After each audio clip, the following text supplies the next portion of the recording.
Здравствуйте, добрый вечер. Как дела у вас? Сегодня в видео хотелось бы поговорить о ситуации в стране, почему у нас вот так происходит, почему у нас все плохо, почему мы не живем как в развитых странах. Я думаю, это всех сейчас беспокоит. И в целом о ситуации в мире.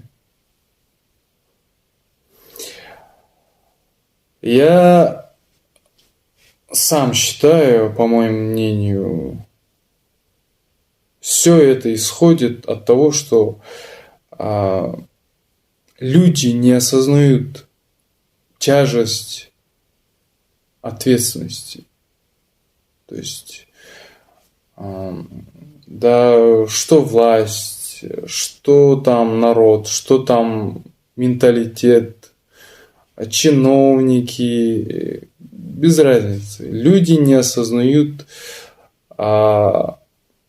тяжесть ответственности именно. То есть, пока человек не осознает ответственность, прежде всего,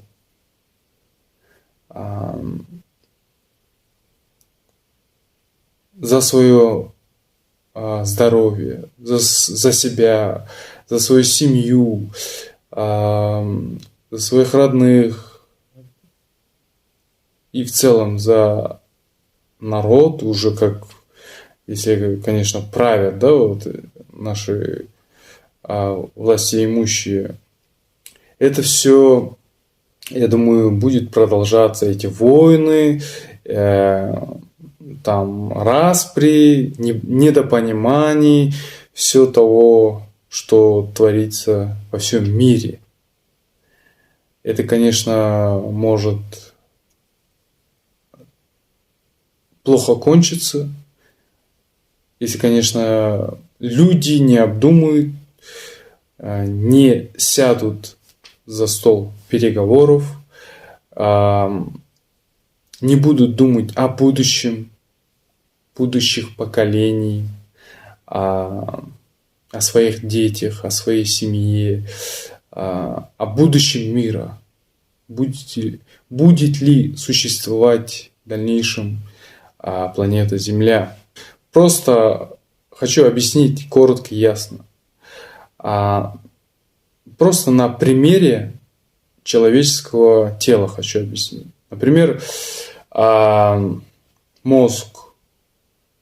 Все-таки мозг решает, управляет телом, да? То есть, если что-то у вас болит, например, печень, почки, там, ноги, организм дает сигнал в мозг.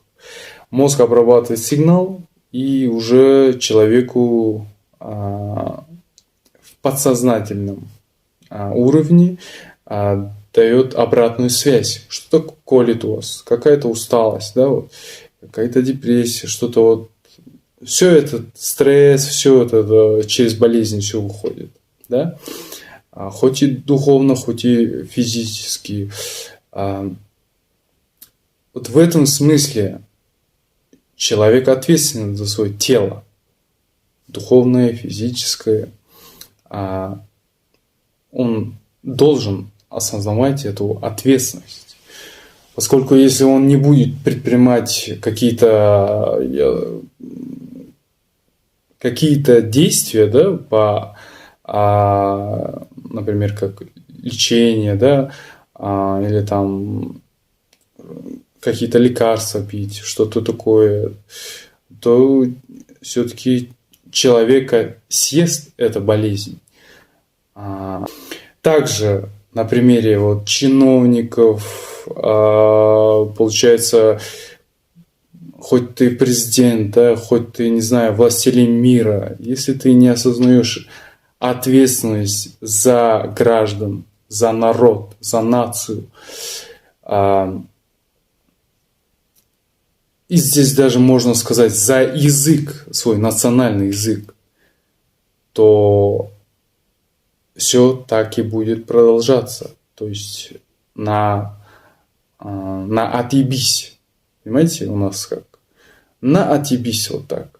И все эти как бы причинно-следственные проблемы, да, как бы вытекающие от вот этого отъебись, приводят к таким вот войнам, вражде, распрям, конфликтам глобальным, трагедиям.